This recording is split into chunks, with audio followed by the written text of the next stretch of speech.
So we're on to problem 4. Quite a simple one, this, but really, really crucial. We've called it integrations and dependencies.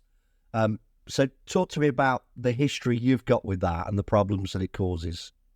Yeah, I think whenever you look at any application, whether it be a newly rolled out one or one that's been in place for 20 years, in a large enterprise, there will be integrations. We don't have large ERP systems that do everything for your business anymore. There will be specialist products. If you look at someone's enterprise architecture, there'll be 100 products on it that are all, interlinked and interrelated. So when we have a challenge of looking at what to do with the legacy, we can't take it in isolation. We've got to look at the boundaries, the touch points to other systems, the integrations to these other systems. Yeah. These are dependencies. There will be things that we are dependent on from that application. There'll be things that other applications are dependent on from us. So when you're looking at what to do to re-architect and to modernize and to transform that legacy application, you have to take in the whole picture of all of the integrations that we've got. And that just adds a multitude of complexity to the solutions often. Right. No, absolutely. Absolutely. I think that's one of the more simple points of today, actually. It's quite a quick one, but I think if you've got fantastic architecture from the get-go, it makes that so much easier, right? So you can make great decisions at the very beginning of a project.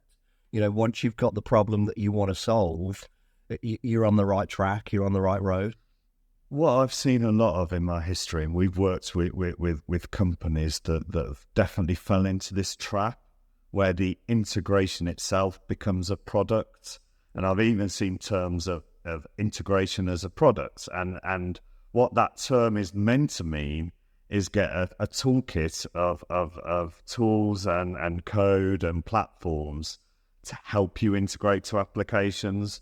But what tends to happen is organizations will put an integration team in place that their sole focus is making sure data flows from system A to system B to system Z, right? And all of the things between it.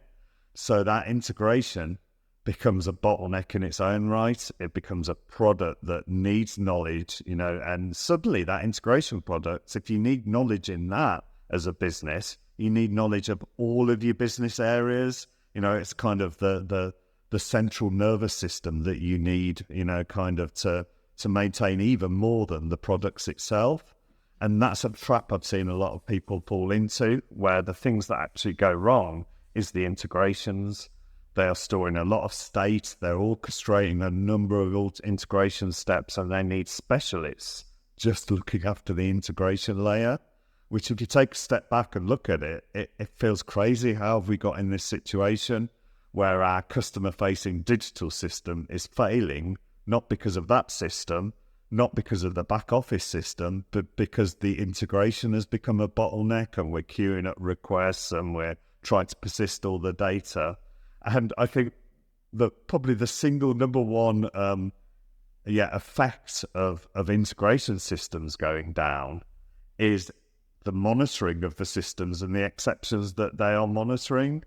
So if it's the exceptions that are taking a system down, imagine that sort of virtuous circle that the integration team have to deal with, right? So when we're looking at legacy systems, we haven't got to just think about just replacing that one system. We've got to think about what the right way to architect the integrations to other systems are.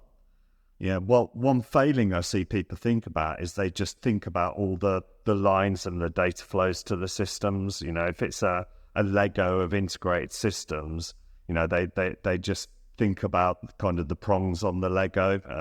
Don't know what you must know what they're called, Reuben.